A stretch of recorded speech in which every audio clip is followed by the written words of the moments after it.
The second of our two houses is just 30 miles up the A1 from London, and it's everyone's dream, or perhaps nightmare, of a Gothic haunted house. The house's spooky character can be so marked that one motoring organisation chose it as the setting for the place where you'd least like to break down.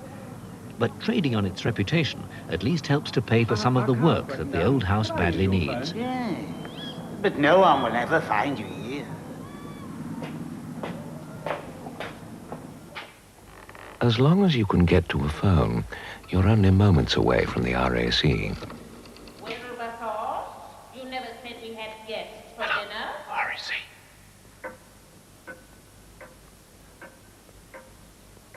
Oh, the RAC's here. Must go. Thanks for the use of your phone. One member or another of the Lytton family has lived in the house since the 16th century, when it was a plain, mellow, typically Tudor hall. Its fantastically ornate exterior decoration and interior ornaments were largely the whim of the Victorian writer Edward Bulwer Lytton.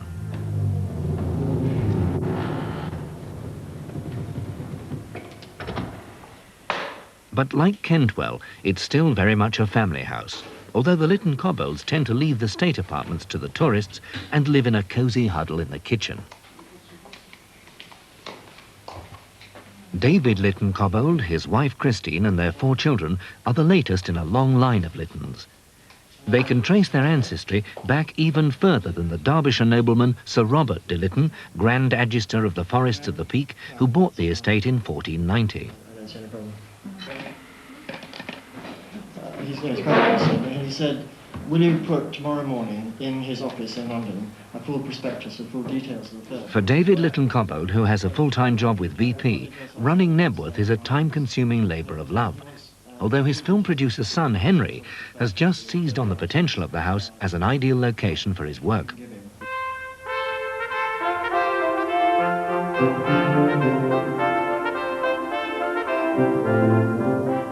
To the public who flock to Knebworth in their many thousands, the place may mean no more than a pleasant day out. But to David Lytton Cobbold's parents, Lord and Lady Cobbold, it was a deeply loved family home, and one which was proving impossible to keep up. But they were determined to fight for it. It's a sad story because, you see, both my brothers had been killed young.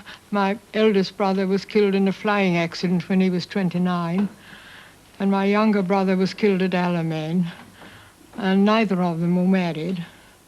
So father had no heir, and he was very sad. It was just after the war. He was wondering what the future of this place was going to be.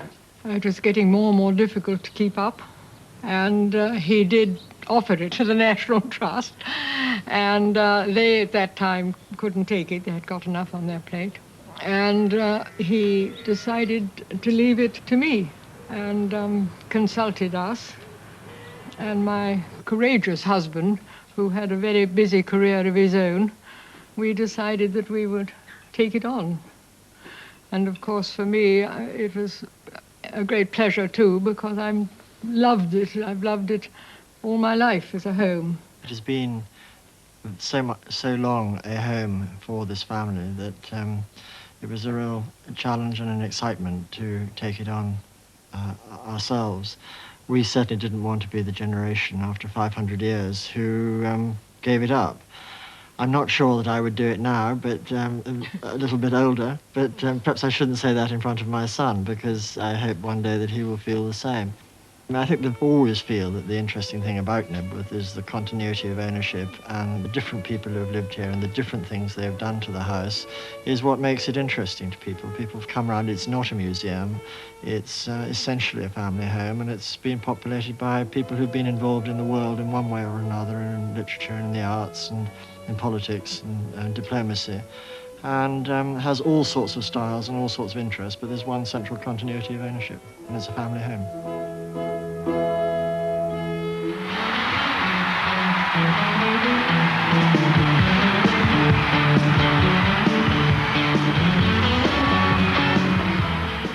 To stop Knebworth from leaving the family soon called for more drastic tactics. When he took over from his parents, David Lytton Cobbold found himself running rock concerts and car rallies in the park as part of the money-making drive, even though they can contrast strangely with the ancestral pile behind. We are the midnight dynamo, only come alive when the old moon shows. We are the midnight dynamo. We are the midnight dynamo, baby, get a load of a fancy.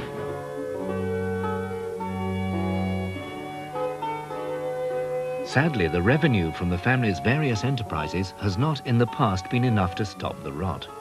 The Gothic romance imposed on the old house by the Victorians brought with it a nightmare of decay, as the stucco crumbled like old icing on a cake, allowing damp to create havoc in the Tudor building hidden beneath.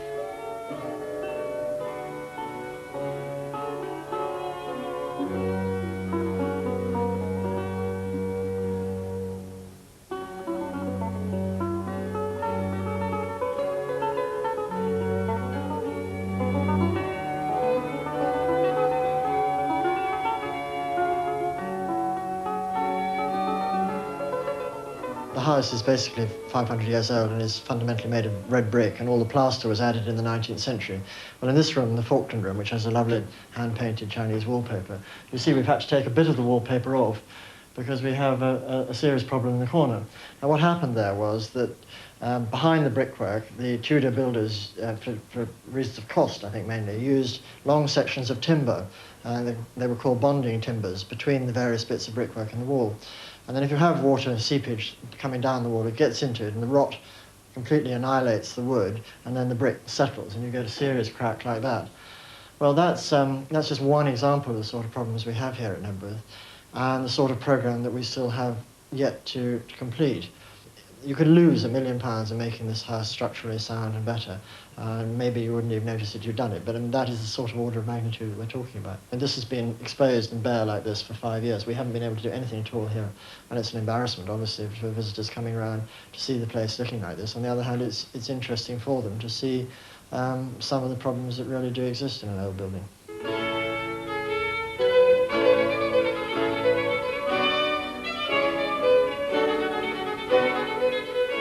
But unlike the Phillips at Kentwell, it's just not been enough to open Knebworth and its treasures to the public.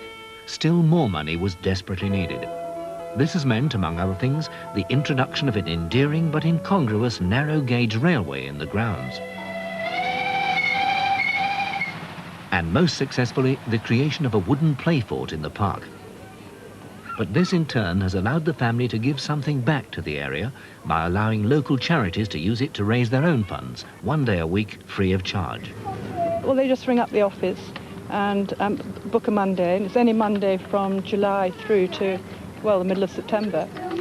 And we just come down and switch on the bouncy castle for them, and they man the gate, and they can charge whatever they like, or they can get people to bring picnics, or they can set up a little tent like that and have their own food, and it works really well. It's been very, very popular. Every Monday's been booked out this summer. You had a look on site as you came through the park? Yes. Part of the job of the estate manager, John Hoy, is to try to maximise the use of the place by letting the house and the park for business functions. There. Obviously, you'd like to centre your activities fairly close to that area. But still, this hasn't been enough. If more money couldn't be raised, it was likely there would be no more Lyttons at Knebworth. So the family hit on a scheme to raise enough money to establish a trust, which should protect the house well into the future. We went to the local council and said to them, look, I mean, it looks very much as though we're going to have to give Knebworth up, but supposing you bend your rules a little bit and give us planning permission to build some houses for residential purposes, which we can sell, we will agree to put the proceeds of those sale into a private charitable trust. So a motor hotel for businessmen is to arise on the edge of the park, just where it joins the busy A1. And on ground where decaying estate greenhouses gently rot in the long summer grass, there's to be an executive housing estate, giving new hope for the next generation at Knebworth. Certainly, my heart is rooted here, and it's going to take quite a lot to have it taken away from me. There is always a temptation to call up Sotheby's and say, to hell with it, let's have a big sale and let's go and live in the Bahamas or something. But I think I would drown myself on the way somehow. I would feel it was such a sense of failure to do that.